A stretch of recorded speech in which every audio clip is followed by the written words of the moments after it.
नमस्कार, आप देख रहे हैं जेएन न्यूज और मैं हूं आपके साथ हर्षिता। SGRR विश्वविद्यालय देहरादून में आयोजित 2 दिवसीय अंतर्राष्ट्रीय सम्मेलन में ऋषिकेश के सुप्रसिद्ध आयुर्वेद विशेषज्ञ और gold medallist doctor DK Srivastava ने मुख्य वक्ता के रूप में शिरकत की। Uttarakhand state council for science and technology द्वारा आयोजित इस सम्मेलन में उन्होंने Ayurvedic food and nutrition for lifestyle विषय पर अपना प्रभावशाली व्याख्यान दिया।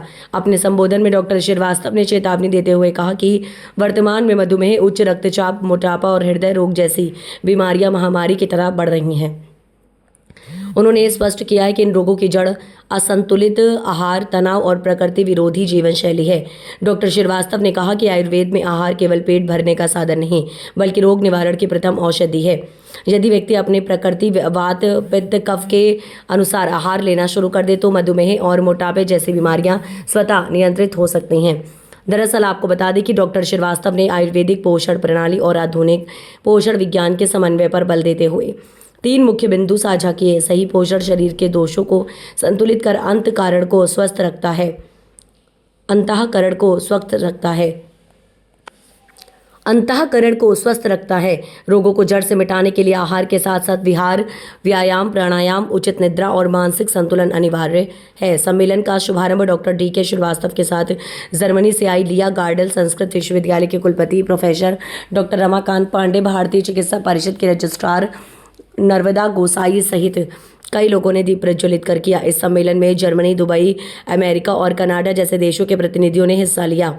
वैश्विक विशेषज्ञों ने डॉक्टर श्रीवास्तव के विचारों की सराहना करते हुए स्वीकार किया कि आयुर्वेद का वैश्विक प्रचार समग्र स्वास्थ्य और रोग प्रतिरोधक क्षमता को एक नई दिशा प्रदान करेगा। कोई सिंगल हैंड, कोई एक व्यक्ति बता दे, अगर आपके पास मन है तो इतनी तो जरूर जानकारी होनी चाहिए कि कहाँ है। आपके पास रुपए पैसे हैं, कपड़े लगते हैं, आप सब जानते हैं कहाँ रखा हुआ है। आपका मन कहाँ रहता है? किसने कहा माइंड में? राइट। देखिए, कनाडियन साइंटिस्ट को एक इस पे भी नोबेल मिला था। उन्होंने बहुत सारे रिसर्च किए थे, लेकिन एक वर्ड उन्होंने लिख दी थी कि mind exist in the brain. और जब उनको अवार्ड मिला तो इंटरनेशनली रूप से इंडिया के योग और आयुर्वेद के लोगों ने, संस्कृत के शोधार्थियों ने इस बात को आगे बढ़ाया कि mind can not live in small basket of the brain. Mind is consciousness, ये हमारे आयुर्वेद में कहा जाता है। माइंड कॉन्शियसनेस है। आप मॉडर्न मेडिसिन के यूनिट में सबसे प्राइमरी यूनिट होती है सेल। सेल तो आप जानते होंगे, कई सेल मिलके टिश्यू बनते हैं, कई टिश्यू मिलके आर्गन बनते हैं, कई आर्गन मिलके हमारा शरीर बनता है। तो मॉडर्न मेडिसिन ने केवल सेल की प्राइम यूनिट को जाना, जिसके अंदर nucleus, Golgi body, mitochondria, plasma, ये सब बताया। और मैं प्रूव कर सकता हूं कि एक एक सेल में मन रहता है। एक एक सेल जीता है, मरता है, हंसता है, रोता है, सिकुड़ता है, फैलता है। आप ये बताइए, कोई गति बिना मन के चल सकती है क्या?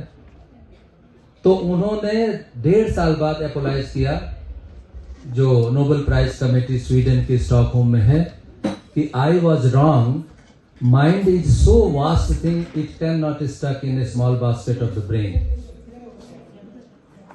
और आज मॉडर्न मेडिसिन ने मन को नहीं समझा, आत्मा को नहीं समझा, इसीलिए चिकित्सा के सोपान से सबको स्वस्थ नहीं कर पा रहे हैं।